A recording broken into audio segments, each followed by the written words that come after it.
Bem-vindos ao RaízCast, onde o entrevistador também é o entrevistado. Estamos começando o 16º episódio da primeira temporada, direto aqui dos estúdios da Masper TV. Então, prepara o seu chimarrão ou aquele café especial e vem com a gente mergulhar em mais uma história inspiradora de empreendedorismo. RaízCast, com Rodrigo Correia. Patrocínio Desinservice, Capolavoro e NutriSua. Então, iniciamos mais um RaízCast dessa nossa primeira temporada na Masper TV e agora é o nosso episódio de número 16. Parece que foi ontem que iniciou esse programa aqui na Masper TV e parece que foi ontem que eu iniciei o RaízCast, que faz 6 anos já, o tempo vai passando.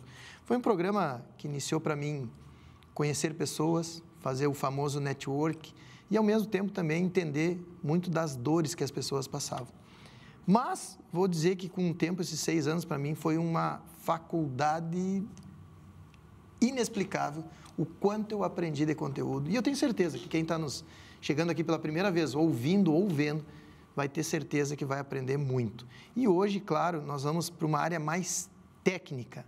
Nós vamos falar muito de surpresa, porque agora, como é de praxe no nosso programa, não sou eu que apresento o nosso entrevistado. Quem se apresenta é o próprio entrevistado.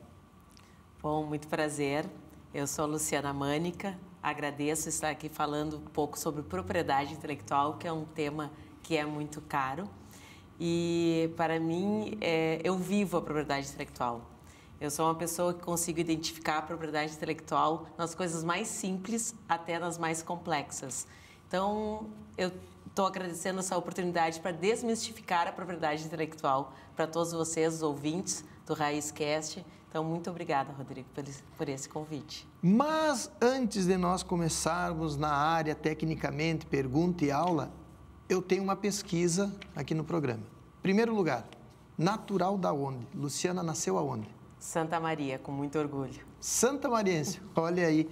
Sabe que na pesquisa lá no programa de Santa Maria, 80% dos empreendedores de Santa Maria não são de Santa Maria.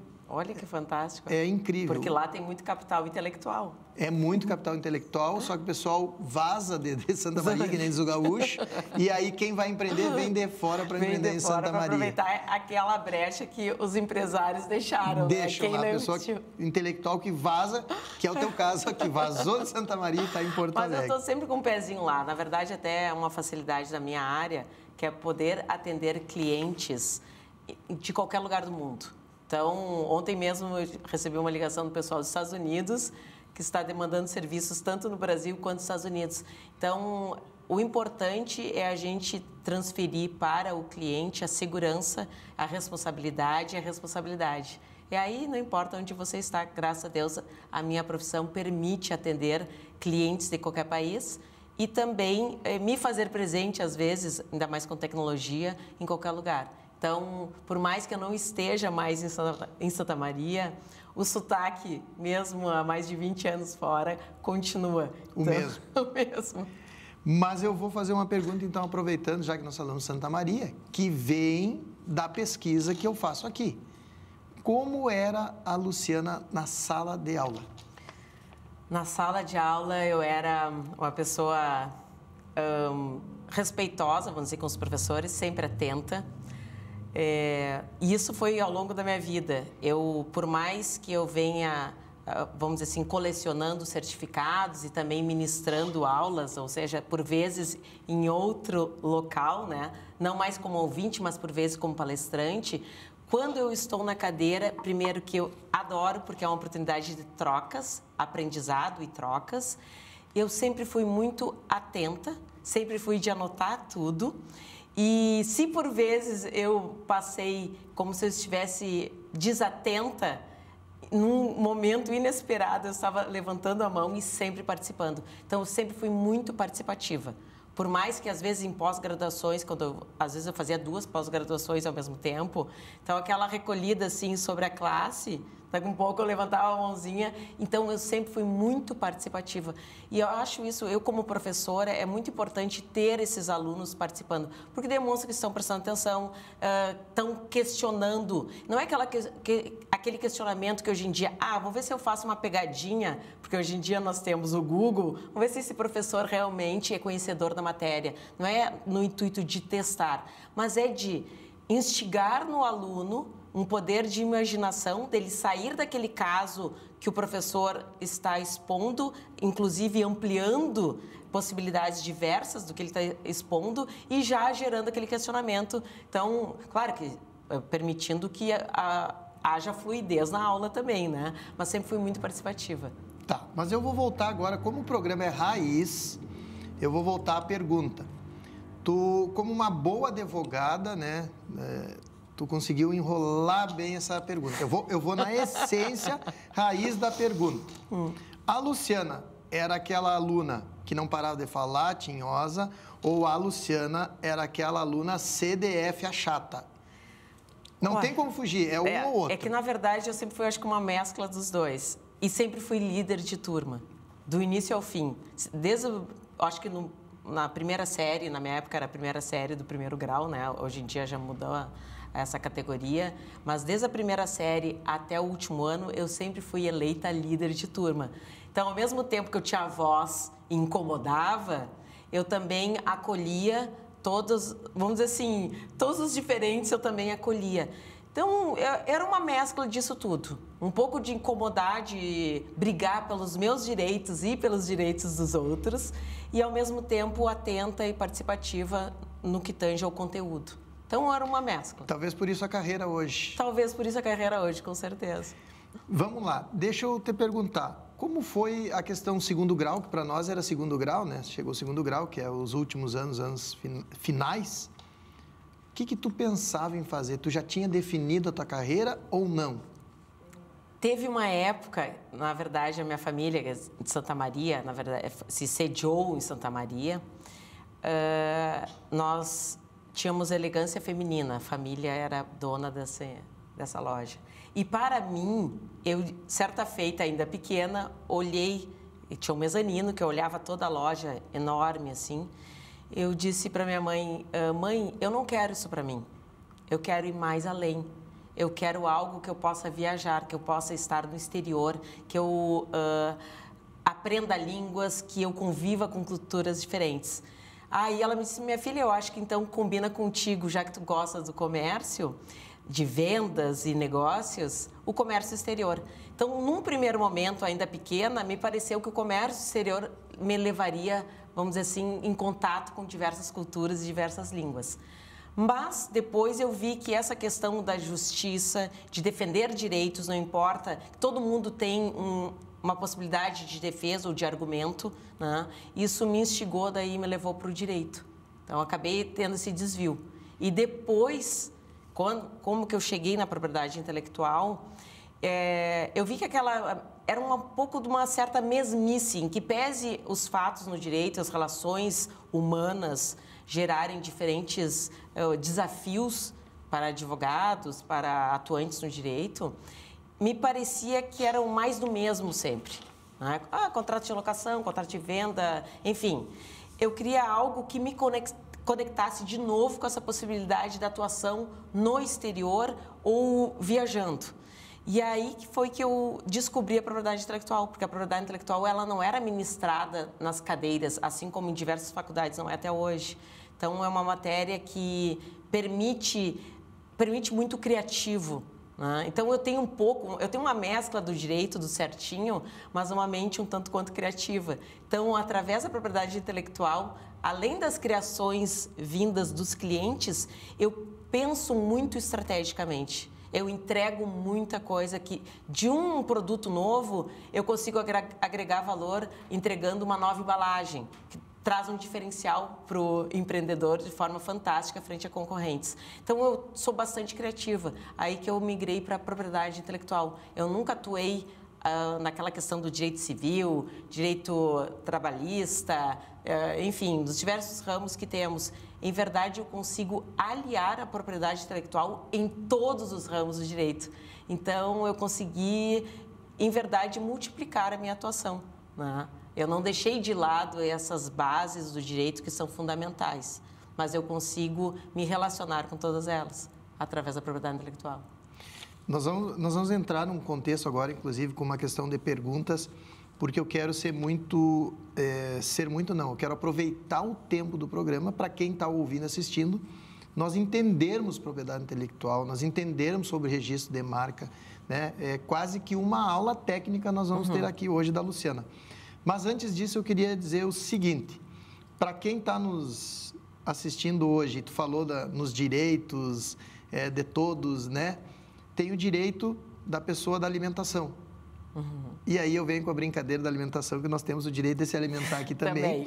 Tá os salgadinhos aqui hoje, através da NutriSul, que é o nosso parceiro que, como a gente vem cedo para cá, né? Eu sempre digo para eles, tem que ter lá, e chega o atendimento dos nossos convidados tem que ser especial. Com certeza. E a NutriSul, para quem não conhece, ela é uma empresa de refeição, principalmente para empresas que têm mais de 100 funcionários. Eles montam a cozinha na empresa e servem lá uma comida. E aí o desafio do Bruno é manter uma comida caseira. O Bruno tu conhece, né? Através Inclusive, do são meus clientes. É teu cliente, hein? Olha isso aí. Eu até vou deixar tu falar um pouquinho. O que tu vê na NutriSul? O que é o diferencial e essa administração familiar? Bom, primeiro, é uma família fantástica. E eles têm uma capacidade de atendimento, uma capilaridade de atendimento fantástica. Eles estão, ao mesmo tempo, em diversos locais, entregando os lanches, as alimentações, e de uma qualidade e de um cuidado, de uma entrega, assim, um profissionalismo fantástico. Então, eles participam de licitações, não apenas algo privativo, mas também atendimento, contratos públicos. Eles são ótimos.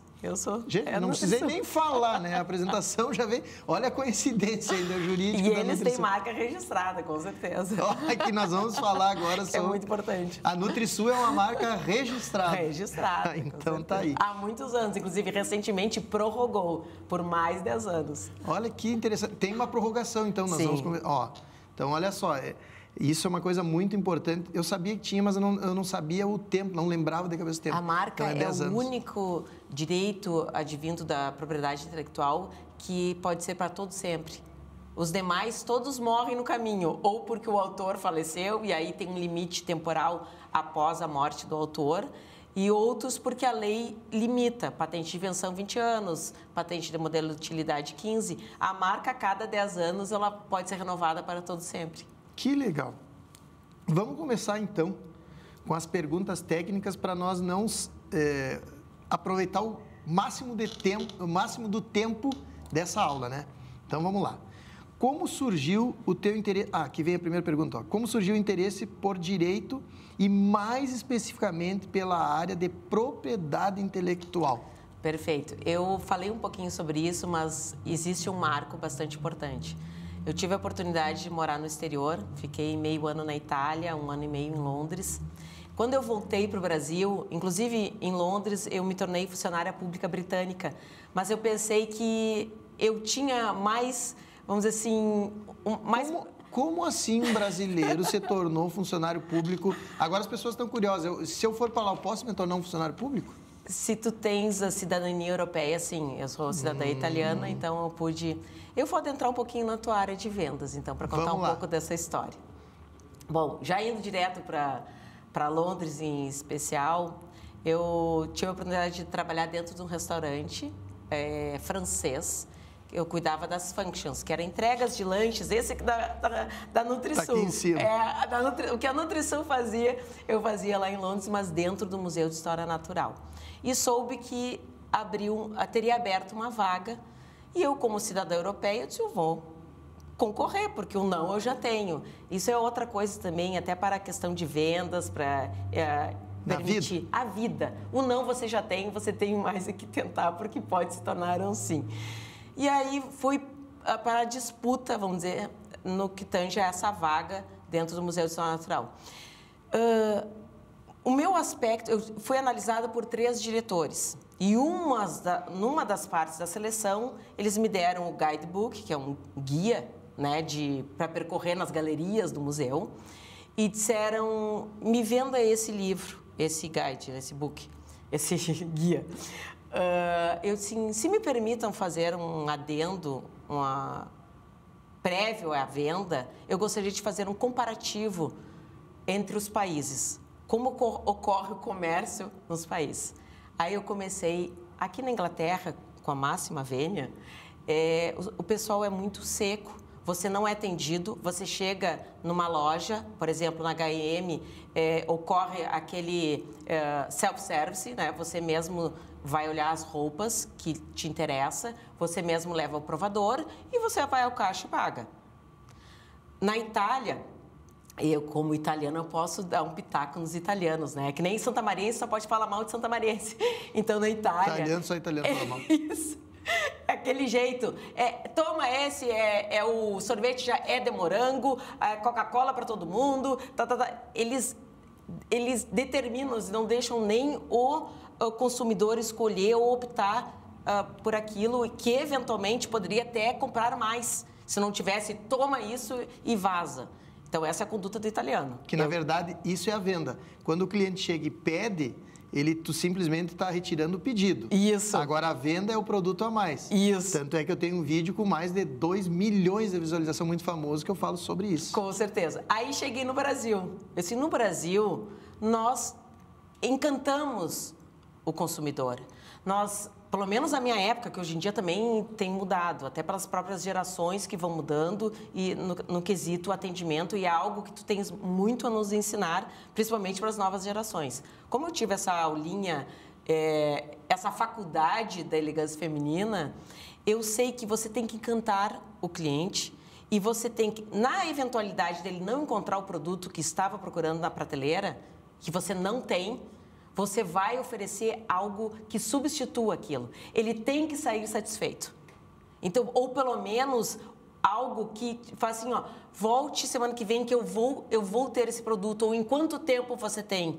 Eventualmente, até comprar da concorrência para entregar o produto. Então, são várias artimanhas, vamos dizer assim, não no mau sentido, mas sim no encantamento, no provimento e na satisfação do cliente. Então, isso eu dei a introdução e vendi, daí tive a oportunidade de, se me permitam, então agora eu vou lhes vender o guidebook, o guia, como uma brasileira para ingleses. Aí eu ganhei, né?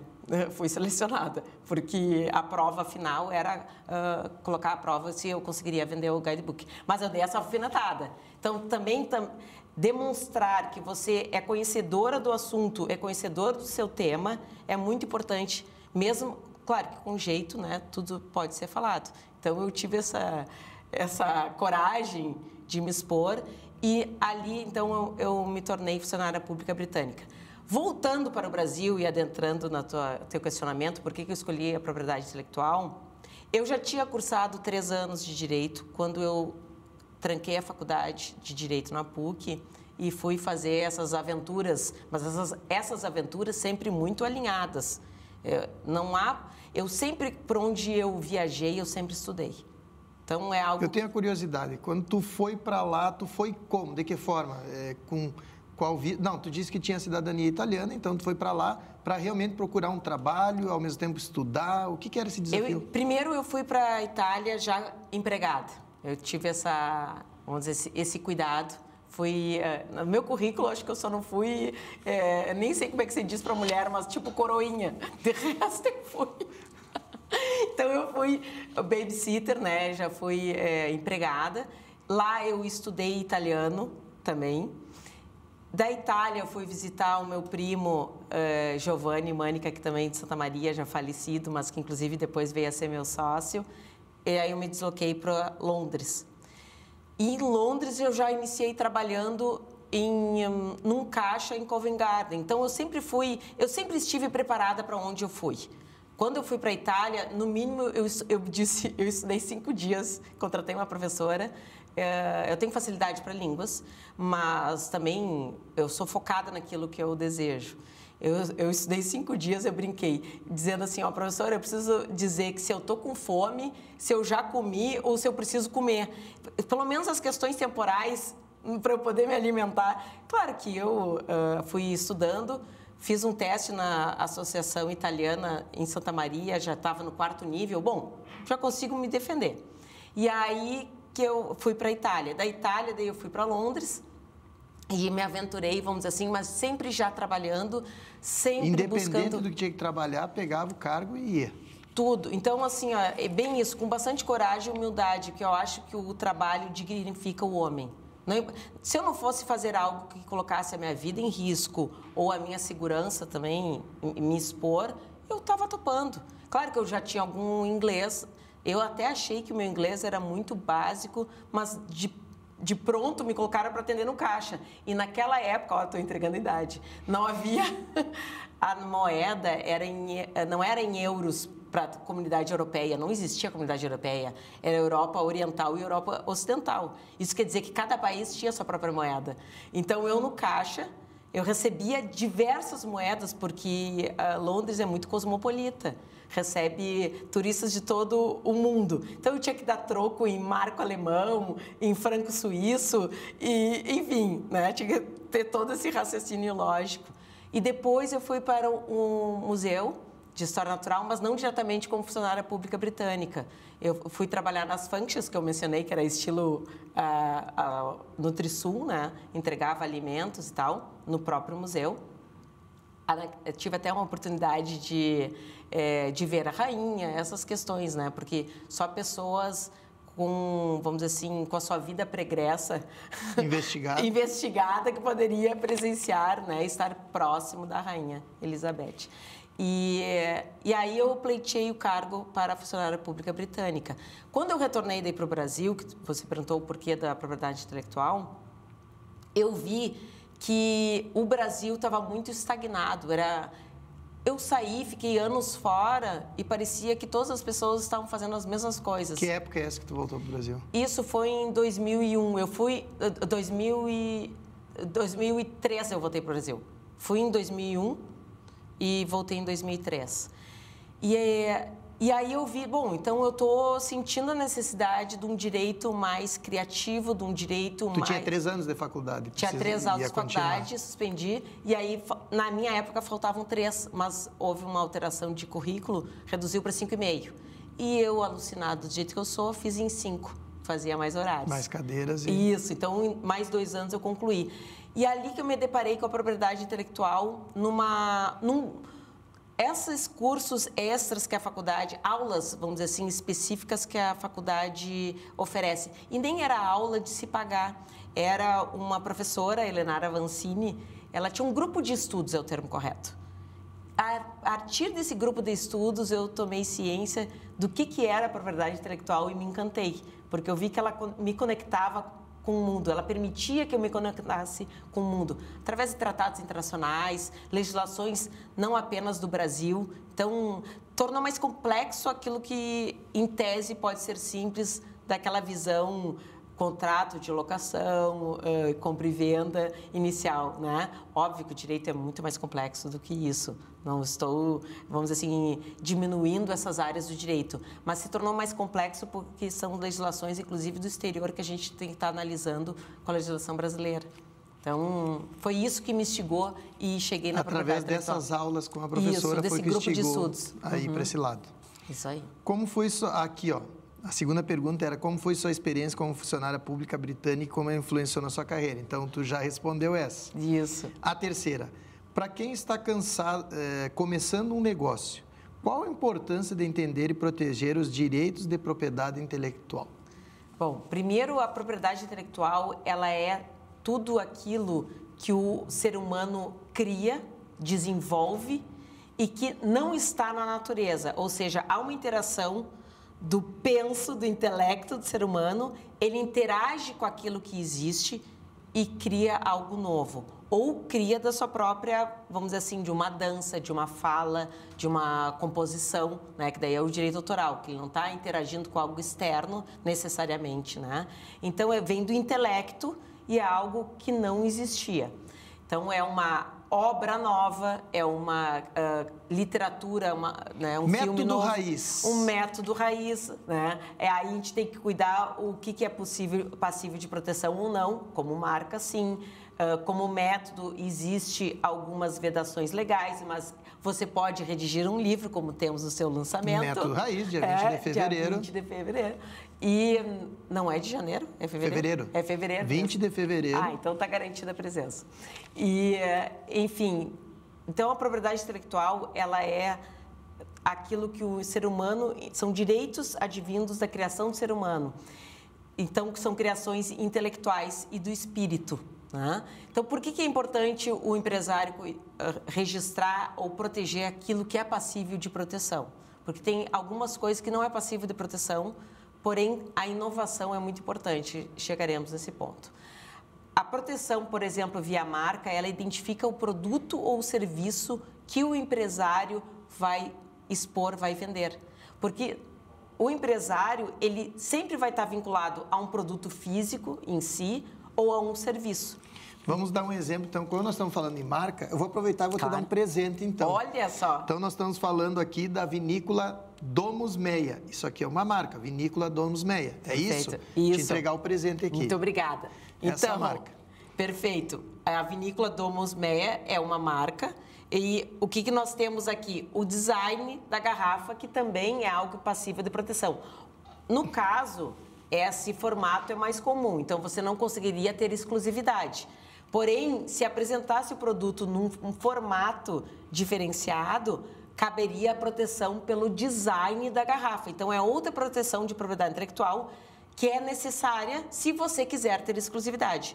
A marca, você só é proprietário dela se você requerer perante o NPI, até aguardando, então, a fase do registro. Não basta requerer, tem que passar por todos os procedimentos, pagar as devidas taxas e tudo mais. Que é um caso que está acontecendo com o Raizcast, né? Isso que aí. É a famosa cantora aí, famosa porque eu não conhecia, mas famosa para mim não é, eu não conhecia. Sim. A Lauana Prado, ela entrou porque ela fez um álbum musical chamado Raiz. E aí ela vem pedido de indeferido, é isso? Pedido de indeferimento? Sim, pediu indeferimento. Vamos dar um exemplo desse. Eu entrei com a marca do Raizcast, um podcast Raizcast, e eu sei que ela está atrapalhando o caso lá. O que seria isso? O que seria isso? Bom, você, atento, requereu a marca na classe respectiva, que isso também, o segmento do seu produto ou do seu serviço tem que estar de acordo com o que você solicita perante o NPI.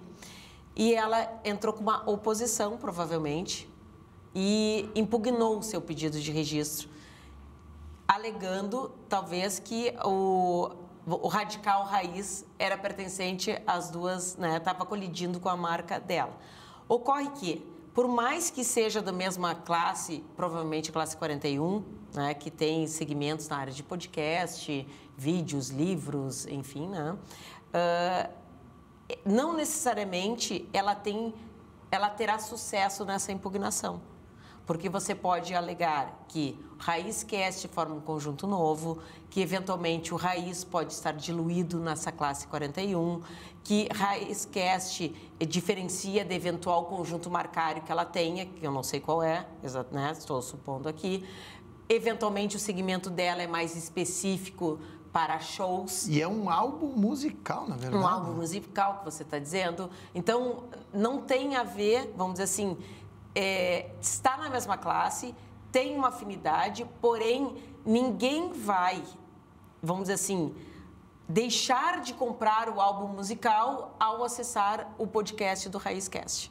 Então, é uma forma de dizer que ela não terá redução de ganhos pelo uso da marca Raizcast, porque o consumidor não irá se confundir. Então, existem vários argumentos que se podem aventar numa defesa, né? Assim como num ataque. Assim, que nem eu brinco, o que é que você está pagando, né? Qual é o raciocínio? Qual lado? Porque sempre tem argumentos. Óbvio que uns mais sólidos, mais fortes, outros, eventualmente... E isso demonstra o quanto a importância da marca e quanto a gente erra, né?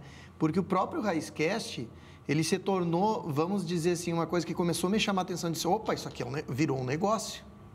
Foi do ano passado para cá, porque o Raizcast programa, ele iniciou com esse intuito de gerar amizade, era um podcast simples, só que daí ele foi para rádios, de rádio foi para TV, e aí começou a ficar uma coisa mais séria.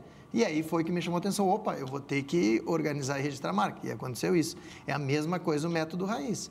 Não, eu falava muito, meu método raiz, criei os e-books, só que a coisa começou a crescer, foi para o mundo virtual, virou uma plataforma, mais de 1.000 alunos, Sim. e aí por isso que eu digo que quando a gente faz negócios, começa a criar negócios, ele tem que iniciar estruturado. E aí no meu livro eu falo, inclusive, o livro fala dos meus erros, e eu cito esse erro aqui, embora eu tivesse experiência, o erro que eu fiz no Raizcast, demorar registrar a marca. E por isso que é muito legal essa entrevista contigo, para as pessoas entenderem o quanto realmente é importante essa questão. E a gente erra. E eu não tenho vergonha de botar lá no livro os erros que eu fiz. Por quê? Porque a minha ideia do método raiz, o livro, é entregar para as pessoas 10 anos a menos de tempo que eu levei para chegar e ter uma experiência que eu tenho hoje. Então, eu digo até no livro ali, né, na chamada, queria eu ter um método raiz desse para me enxergar há 10 anos atrás, né? Quanto de tempo ia me cortar? Não, é fundamental essa... E também as pessoas, normalmente, elas, ao invés de aprender com os erros dos outros e já sair evoluindo, que é todo esse... Vamos dizer, essa aula que você está trazendo através do teu livro para empreendedores. E né? a Luciana está lá no livro, ela tem um trecho dela falando sobre isso. Então, qual que é a visão do empreendedor inicial? Ele diz, nisso eu não sou obrigado a gastar agora, eu vou deixar para mais adiante. Aí que adentra o erro, como assim, você deixou para mais adiante e está tendo todo esse transtorno, né? Vamos dizer assim, essa insegurança para saber se vai poder continuar utilizando. E não é apenas a questão de poder continuar utilizando, porque você teria que trocar toda a sua questão de marketing visual, toda a identidade visual, a sua identidade, como o Raizcast já relaciona com o Rodrigo, entende? Já tem vários mil seguidores. Então, olha o transtorno que isso traz financeiramente de pronto, né? Mas não apenas esse problema financeiro que traz ao não ter esse cuidado. Se você estiver, de fato, violando uma marca de alguém, que não é o teu caso, que eu não vou nem utilizar, vamos dizer assim, um exemplo para que não seja... Até porque não é, né? Você vai também, pode estar colacionando um passado indenizatório significativo, porque toda vez que alguém viola a marca de terceiro, essa violação a cada dia se renova e você vai perpetuando aquele ilícito e que gera uma possibilidade de ter que indenizar o marca alheia. Então, o cuidado não é uma questão, o meu negócio funciona com qualquer marca. Existem negócios que sim, que realmente funcionam com qualquer marca. Não é o teu caso, porque ele já tem inúmeros seguidores, já é conhecido no Brasil e mundo afora, que tem brasileiros do exterior que te seguem. E tem várias visualizações vindo de fora. Se nós analisarmos hoje a marca Raizcast junto ao Careca, nós estamos falando aí em Facebook são 90 mil nos dois e no Instagram agora já ultrapassou 55 mil os dois. Pois é, então ao mesmo tempo que geraria um dano da troca de nome, que pode ocorrer, pode até agora não vou mais, mas essa migração ela não seria de forma abrupta. Vamos dizer que você venha mudar no futuro. Você vai fazer um planejamento marcário, um planejamento de alteração de identidade visual e o teu público vai ir se acostumando com a nova marca. Não vai ser uma coisa assim, tenho que parar de usar imediatamente devido a uma ação judicial, né? É uma tutela inibitória pedindo que você cesse o uso. Ou até mesmo, vou continuar utilizando para ver o que dá. E nesse meio tempo, você vai carregando um passivo. Ao invés de trabalhar para você, você vai... Para o outro. Não, e é importante dizer, as pessoas que me seguem e estão vendo pela primeira vez o programa, eu sou muito reto direto, por isso que eu falo o raiz. O raiz não significa a gente ser bruto. O raiz significa ter essência. Criar uma raiz com uma essência que é ela que vai dar ênfase para o nosso crescimento. Então, a raiz que eu falo é isso, ser essa essência. E a minha essência é ser muito honesto. A minha essência é ser muito falar a verdade. Tanto que no livro eu falo dos erros, não tem só perfeição. Autenticidade, né? A autenticidade. Isso no meu dia a dia humaniza. É o que vem. E eu quero falar para vocês o seguinte, imaginem vocês criar uma marca, com o tempo está fortalecendo, alguém vai lá e olha, opa, isso aqui está bom para mim usar esse nome.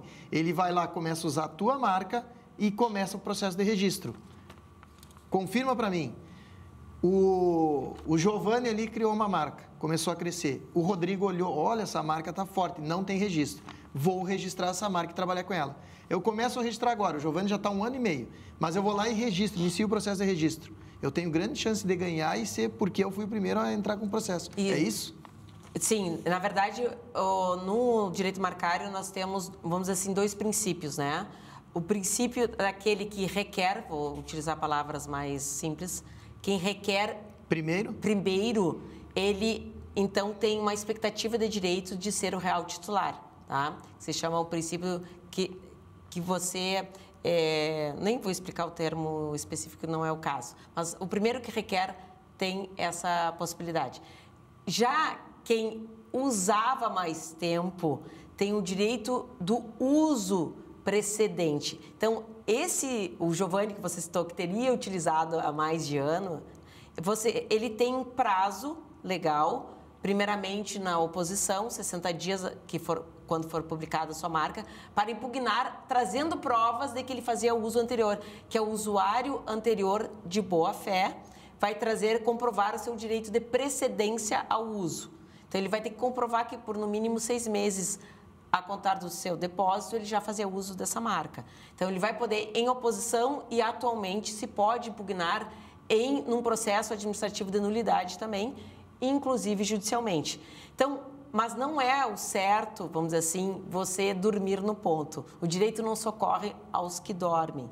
Então, esse direito atributivo, que é o que primeiro requer, que eu não ia citar o nome, mas tudo bem, só para complementar, é aquele que primeiro requer. Porém, o usuário de boa-fé e que comprove seu direito de precedência vai poder impugnar, mas dá muito mais trabalho, muito mais gasto, muito mais trabalho e risco ele comprovar, porque enfim, pode ser que eventualmente seja um segmento afim, não exatamente o mesmo, e o NPI permita que ambas as marcas convivam no mercado. Então, já vai estar diluindo a marca de ambas as empresas, no caso, né? Então, não é impossível. Não é impossível, não registrei, porém, ainda tem uma chance. Isso. E eu brinco assim que existem marcas caras e existem marcas que você vai obter a segurança jurídica de forma mais rápida, célere e tranquila. O que é isso? É evitar criar marcas evocativas ou descritivas. Evocativas é aquela que não diz exatamente a atividade ou o produto que você está vinculando à sua marca, mas ela evoca, ela traz menção, ela cria no consumidor uma associação com o produto ou serviço. Isso faz com que essa marca seja fraca, assim como alguma marca descritiva da atividade. A Companhia das Prateleiras, né? Até temos em Porto Alegre, já tivemos em Santa Maria e já tivemos a possibilidade de impugnar, vamos dizer assim, porque quem é titular da Companhia das Prateleiras para vender prateleiras e outros materiais de escritório... A Desinserve, o que seria uma leitura da Desinserve? A Desinserve, ela é evocativa. Ela desinfeta, é um serviço de desinfetantes, mas ela cria uma marca, um conjunto marcário diferenciado. Primeiro porque tem um lettering, uma apresentação visual diferenciada, tem uma logo junto, uma parte visual também,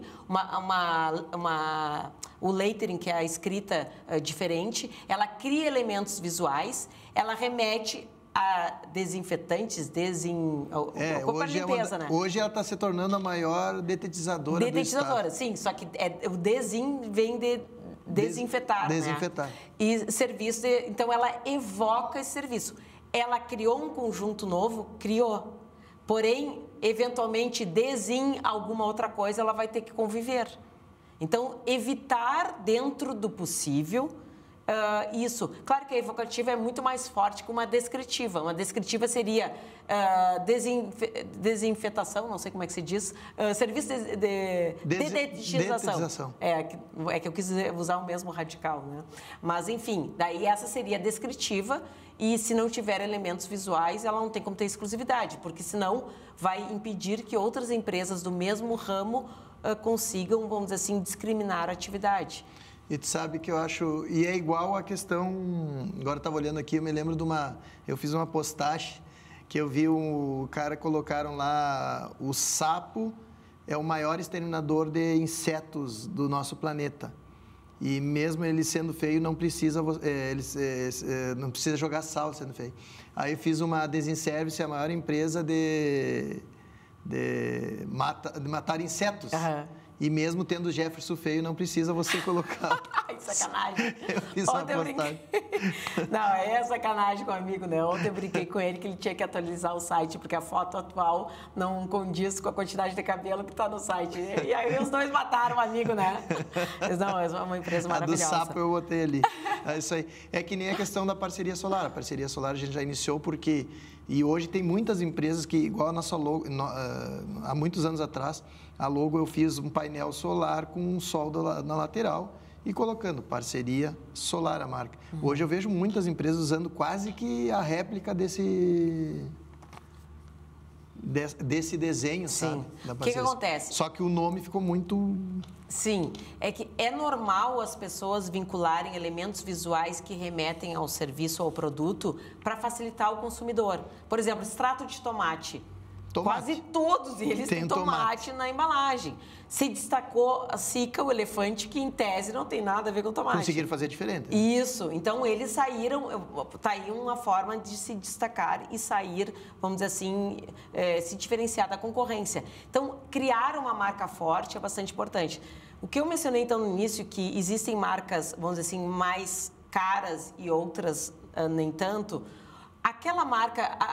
A princípio, que você não vai ter que gastar muito com marketing para poder identificar a sua marca com produto ou serviço, ela é menos custosa no marketing, porque o consumidor de pronto identifica e vincula o que essa marca está protegendo, qual produto ou qual serviço que ela está vinculando. Nesse quesito, ela se torna econômica. Porém, ao mesmo tempo, se você vai ter que conviver com tantas outras similares, ela perde o seu valor, porque ela não se diferencia dos concorrentes, né? E, por vezes, uma marca vai sobrestando a outra. Então, você fica numa insegurança jurídica por muitos anos, porque são inúmeras empresas ou pessoas físicas requerendo marcas similares e uma fica emperrando o andamento da outra. Por isso, se torna uma marca cara, tá? Não se gasta tanto no marketing, porém... para impugnar ou até mesmo uma questão de, vamos dizer assim, reconhecê-la frente aos demais. Uma marca forte, você pode até de pronto ter o registro, porque ela vai destoar da concorrência, ela não vai ter o radical referente ao produto ou serviço. Nós conseguimos da parceria solar ser muito rápido. Pois é. E aí a questão é, às vezes você acaba gastando um pouquinho mais no marketing para identificar essa marca que não remete de pronto ao produto ou ao serviço que você quer proteger, mas esse termo tem que estar associado ao teu produto ou ao teu serviço, mas é um termo que não evoca, não descreve aquilo que você está protegendo. Por isso, mais trabalho de marketing. Isso, mais trabalho de marketing. Muito legal. Então, posso colocar uma frase assim, e me encaixo no princípio de alguns erros, que não registra a marca quem não quer uma empresa forte ou quer crescer. É verdade. Né? Tu quer ficar no anonimato. Aí não te preocupe em registrar a marca. Agora, se tu coloca uma empresa e realmente tu quer crescer, tu precisa, uma das principais, e no método raiz já diz, né? Dentro do abrir a empresa, abrir o CNPJ, os primeiros passos, qual a tua escolha, virtual, presencial, do negócio, quais são os primeiros passos? Fala lá, registro da marca. Sim. E depois vem a especialista, Luciana, falando mais um termo técnico ali. Vamos ver a próxima pergunta. Com tantas inovações no mercado digital, quais os principais desafios que tu enxerga na proteção de marca? Do mercado digital e a proteção de marca. Bom, aí está que todo mundo... Essa é uma expressão que eu costumo utilizar, que todo mundo é um potencial criador e também um potencial violador. Porque a partir do momento que nós estamos nas redes e empresas podem surgir através de um perfil de Instagram, você pode até criar uma marca, desenvolver um novo serviço, um produto e começar a comercializar. E, ao mesmo tempo, você vai poder também estar violando um direito de terceiro. Então, essa questão do mercado digital, vamos dizer assim, eu destaco essa facilidade de toda pessoa ser criador e ser também um potencial violador, por isso o cuidado que tem que se ter antes de lançar qualquer coisa nas redes. Até porque o mundo digital é tão fácil, né? Tu tem um produto, cria um e-book, né? Cria um produto digital, joga ali com um nome e começa. E não se dá conta que, na verdade, eu acredito que as pessoas não se dão conta que o mundo digital é um negócio que não é físico, mas é virtual. Mas é um negócio. Os princípios têm que ser o mesmo. Sim, com certeza. Vou aqui para outra. Você já lecionou em diversas instituições e disciplinas. Eu não sabia, estou sabendo pela pesquisa. Como a academia contribuiu para formar empreendedores mais conscientes em relação aos aspectos legais das empresas? Bom, primeiro que eu tive uma oportunidade fantástica de disseminar a propriedade intelectual, inclusive, vamos dizer assim, na academia, porque essa aula, essa matéria não está normalmente no currículo. Eu fiz administração e não existiu nada sobre isso. E, em verdade, a propriedade intelectual, ela deveria ser ministrada para todos que fazem faculdade, para todas as faculdades, seja porque de administração, todo mundo precisa registrar uma marca. Justo, seja de administração, seja na área do design, seja na área da engenharia, porque não é apenas a marca que você tem que proteger e cuidar. Tudo aquilo que você lança, até mesmo, todos nós somos passíveis e criadores de direitos autorais. Até mesmo como salvaguardar esse direito que você sequer precisa, por vezes, de um computador. Então, todos nós somos criadores, isso que é essa maravilha da propriedade intelectual, ela não está distante das pessoas. A pessoa não precisa ter formação alguma para ser um criador, basta ser um ser humano e utilizar o seu intelecto e trazer algo original. Então, isso faz com que a propriedade intelectual deva ser disseminada em faculdades e deveria ser uma matéria essencial, porque ela ajuda a todos. Vamos pegar na área de arquitetura. Os direitos que os arquitetos passam a ter a partir do momento que desenvolvem um projeto é fantástico, são fantásticos. Eles podem ser contratados para desenvolver um projeto, mas eles têm inúmeros direitos após a entrega desse projeto de eventual alteração da obra. Então, é algo que ele entregou, foi pago, ele nem sabe, por vezes, que os direitos deles se perpetuam. Né? Então, toda e qualquer alteração, modificação nessa obra previamente feita, ele tem direito de requerer e ser solicitado dele uma autorização.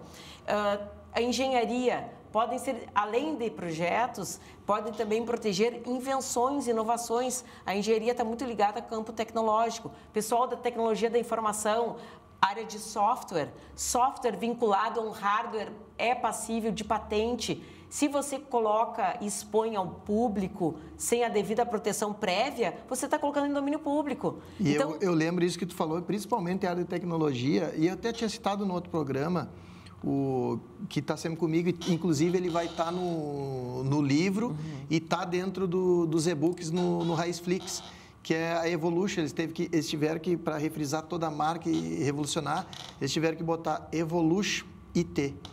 Evolution IT. Que é uma empresa de tecnologia, essa mudança justamente pela questão da marca também. Isso. Então, na verdade, a propriedade intelectual é um campo bastante amplo. Como eu mencionei, a questão do design da garrafa, o design dos produtos, o que torna mais atrativo, também tem um prazo. Se você lançar no mercado e não fizer a devida proteção prévia, você vai colocar em domínio público. Então, não adianta reclamar depois se o concorrente acabou te copiando, porque você não pediu a exclusividade no momento correto. Então, a propriedade intelectual no meio acadêmico, inclusive vamos dizer, em cursos técnicos. Eu fiz um trabalho, tive a oportunidade de fazer uma graduação extra ao direito, que é licenciatura em direito, e ministrei aula junto ao Politécnico da UFSM.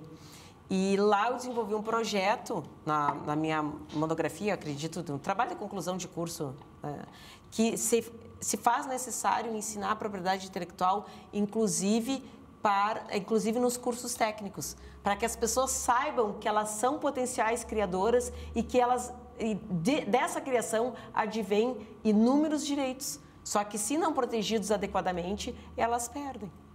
Quais são As maiores lacunas, até eu estava vendo aqui, que tu percebe hoje do conhecimento jurídico que os empreendedores cometem no Brasil. Essa questão do brasileiro, normalmente, deixar para depois, né? Eu vou primeiro lançar... Postergar. Sabe que, inclusive, no livro eu cito. Postergar, uma palavra que você não pode ter no dicionário do empreendedorismo e nem da vida, porque isso atrasa todo mundo, né? E mais, a marca, vamos simplificar essa questão da marca, né? Que é algo mais palpável. Você pode fazer esse investimento e depois vender. É um bem, pela lei, é um bem móvel, tá? É um bem como se você tivesse um carro e transferisse. Inclusive diversas empresas que criam, startups que protegem as suas marcas e protegem as suas criações, depois são adquiridas por grandes empresas e você tem que estar com a casa arrumada, né? Então, é importante você proteger, mesmo que você não tenha certeza que se você dará perpetuidade a isso. Pode ser um terceiro. Então, se torna um patrimônio, não é nunca um dinheiro posto fora. Você vai poder licenciar, você vai poder vender, como se fosse um bem móvel, só que, pela lei, intangível.